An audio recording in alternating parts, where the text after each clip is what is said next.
This is off to a great start. Moments before I decided to start recording, open some root beer, have a nice drink. And it's like, no, screw you, we're gonna explode everywhere. Great! Alright, anyway.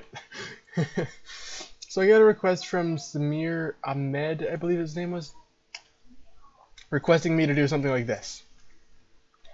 Basically, a swim for any game where you can go in the water, you can jump out. Pretty straightforward. Instead of having the initial swim you usually see in One Piece games or like Marquise Madison copies or Free Mild, where you jump in the water and then you drop way below, then you slowly bounce up, then you over, go up and down and up and down. They wanted one that's like this. You can float in the water and it looks a lot neater. So I'm just gonna ignore that. It's whatever. So I initially recorded this already. I had it made. That's why I have new. I have the one I made. I made on my own. I made it better with the new one. I already recorded this video. That's what annoyed me. When I went to upload it, my video was stretched and you could not see anything on my screen. So we're gonna go ahead and we're gonna make it all over again.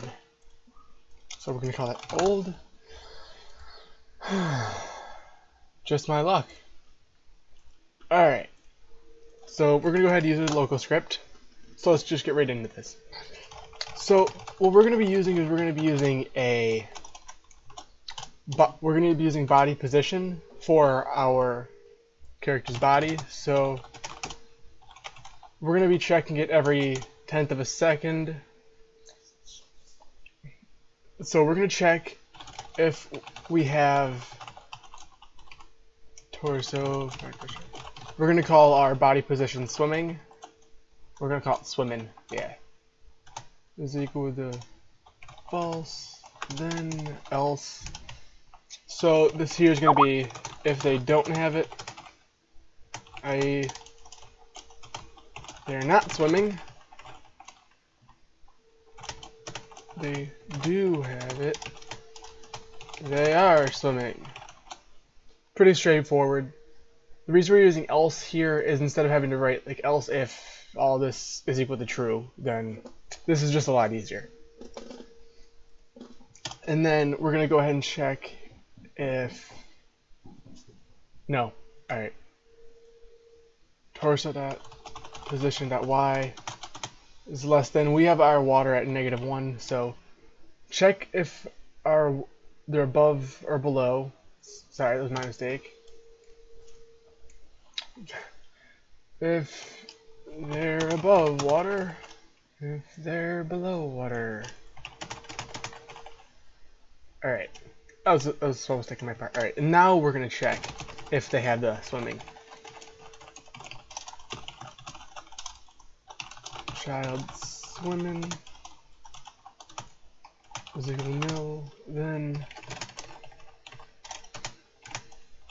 since not new, body position into our torso. So what we're going to do for this is we're going to be using the body position so we can force your torso to float on the y-axis or wherever we set it. So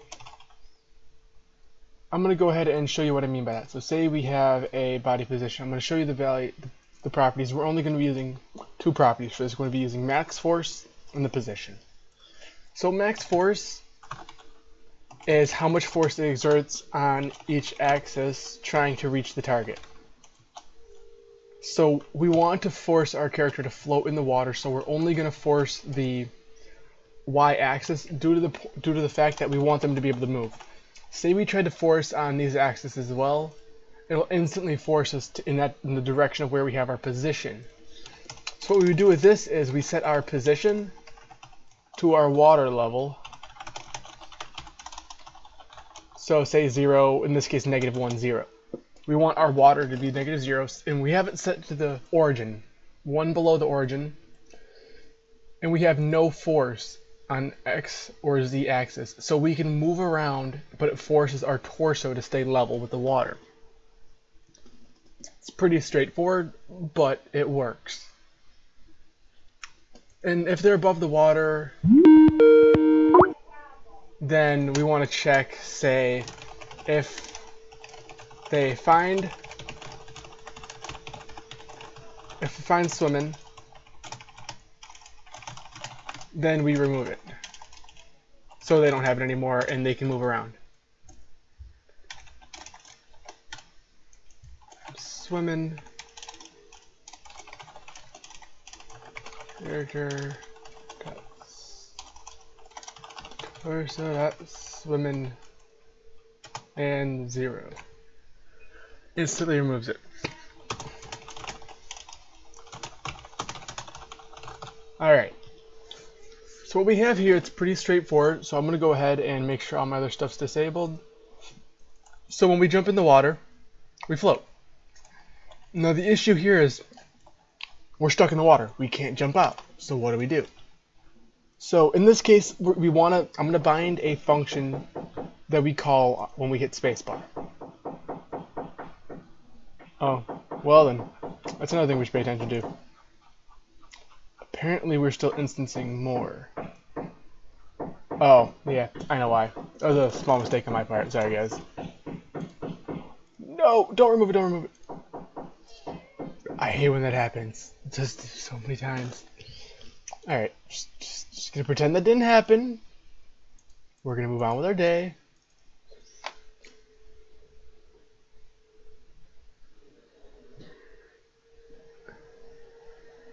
That's why. Alright. So as you saw, we float in the water and we can't get out. So what we're going to do is we're going to create a function. I can type. We're going to call it jumpy and we're going to make it a key down. Now yes, key downs are depreciated, but we're going to ignore the fact because I still personally like using them. And we're going to use this. We're going to use the space bar for our key, obviously. And since we're using key down, we have to get our mouse of a player.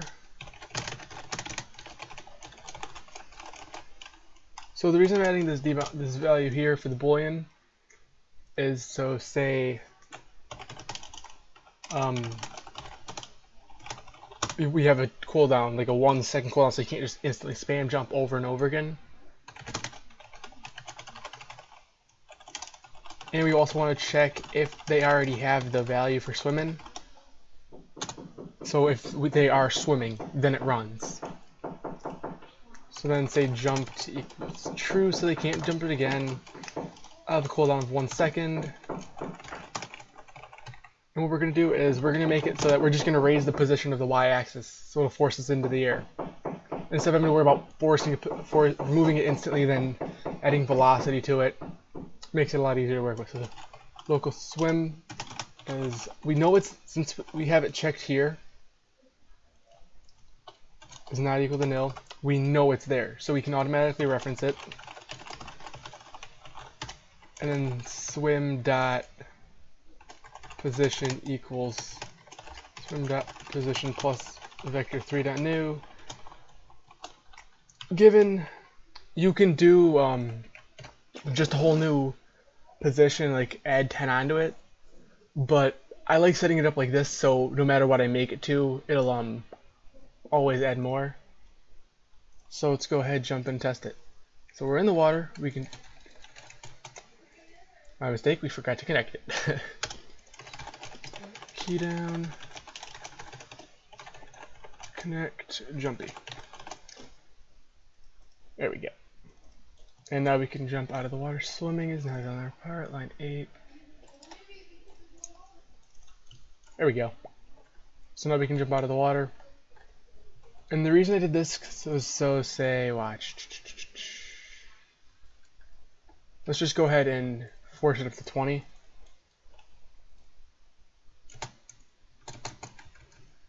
Yeah, it's funky. But you get the idea. It's pretty straightforward. You can change the water level. If you really want to, you could say add a value for water level. Say -1, and we can make sure that it goes to wherever the water level is. So if we make it like that, we can add we have our variable, so let's just go ahead and put in where all of our stuff is. So This makes it a lot easier, so this is why I have something like this. So now whenever we make our water level, it'll automatically adjust. So see, we made our water level 50 per se. Let's go ahead and make a 50 restart. So now it's all the way up here, and we can jump above. See what I mean? So it's pretty straightforward how you can do. If you guys are interested in using this, I'm going to have a link in the description for it, and I'm getting a lot of notifications. So that's all I have for this. So I hope you guys enjoyed. I hope this helps you, Samir. If you have any other suggestions or anything you need help with, go ahead, leave a comment down below, and I'll get to it. Motherfucker, come on. So, yeah, I hope to see you guys on my other videos. And like I said, if you have requests, go ahead and put them down below. This is getting really annoying. I'm gonna end this here before I start getting mad.